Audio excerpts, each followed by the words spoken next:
SC వర్గీకరణ కోసం 30 ఏళ్లుగా చేస్తున్న పోరాటం ఫలించిందని, దీని వెనుక ముఖ్యమంత్రి చంద్రబాబు నాయుడు కృషి కూడా ఉందని అనంతపురం జిల్లా ఎమ్మెల్యేలు అభిప్రాయపడుతున్నారు.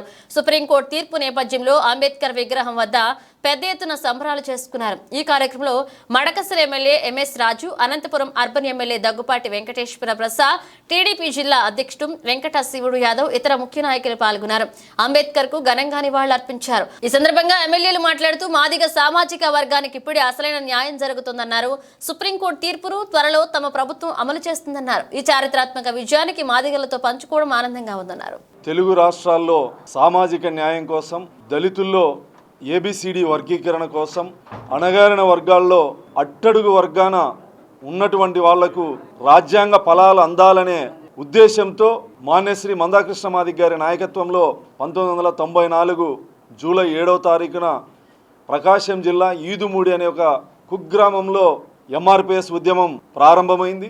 ఉద్యమం ప్రారంభించిన తర్వాత తెలుగు రాష్ట్రాల్లో, ఉమ్మడి రాష్ట్రంలో మాదిగలు ఉవ్వెత్తున అవకాశాల కోసం, మాదిగ ఉపకులాలు రాజ్యాంగం కల్పించిన హక్కుల కోసం ఉద్యమించి అనేక మంది ప్రాణ త్యాగాలు చేసినటువంటి ఉద్యమం, ఎంతోమంది అక్రమ కేసుల్లో అరెస్ట్ అయినటువంటి ఉద్యమం.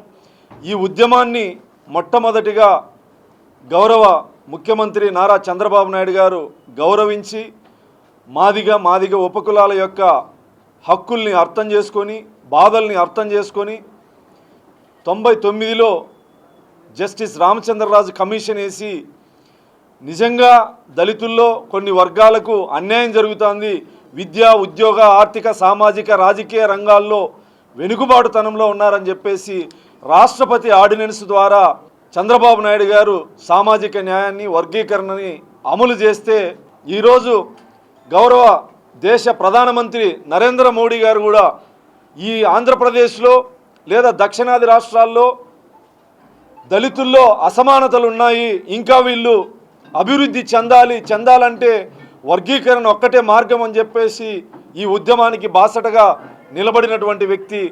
సమాజం మొత్తం ఎంఆర్పిఎస్ ఉద్యమానికి బాసటగా నిలిచింది.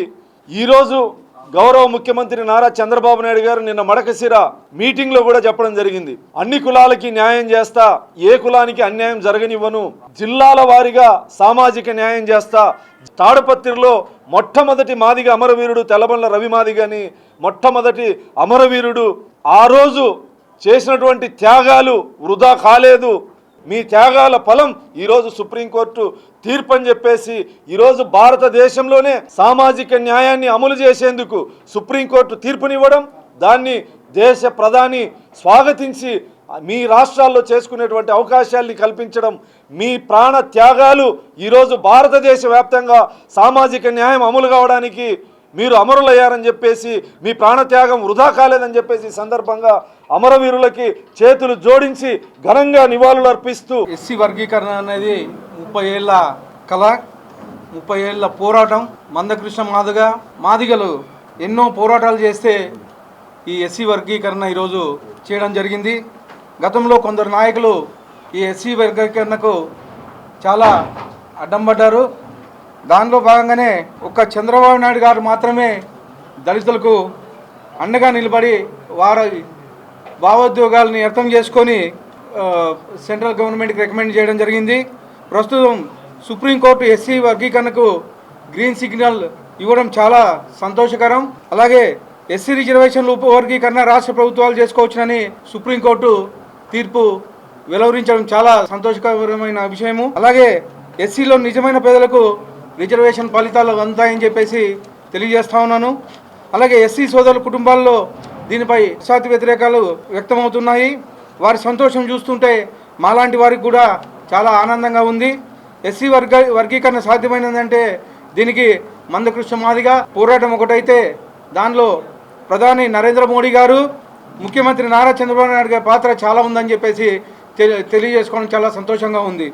అలాగే మోడీ ప్రభుత్వం గతంలో ఎస్సీ వర్గీకరణకు అనుకూలంగా నిర్ణయం తీసుకుంటే ముఖ్యమంత్రి చంద్రబాబు నాయుడు గారు ఉమ్మడి రాష్ట్రానికి సీఎంగా ఉన్నప్పుడే వర్గీకరణపై సానుకూల నిర్ణయం తీసుకున్నారని చెప్పేసి తెలియజేయడం జరుగుతూ ఉంది. అలాగే ఎస్సీ వర్గీకరణ ద్వారా సామాజిక న్యాయం జరుగుతుంది, లబ్ధులందరికీ సమాన అవకాశాలు కల్పించాలని చెప్పేసి లక్ష్యం నెరవేరుస్తుందని చెప్పి తెలియజేస్తా ఉన్నాను. సుప్రీంకోర్టు నిర్ణయాన్ని మా ప్రభుత్వం త్వరలో అమలు చేయబోతూ ఉంది. ఈ సంతోషమైన సందర్భంలో ప్రతి ఎస్సీ సోదరీమణులకు నా హృదయపూర్వక ధన్యవాదాలు తెలుపుకుంటున్నాను.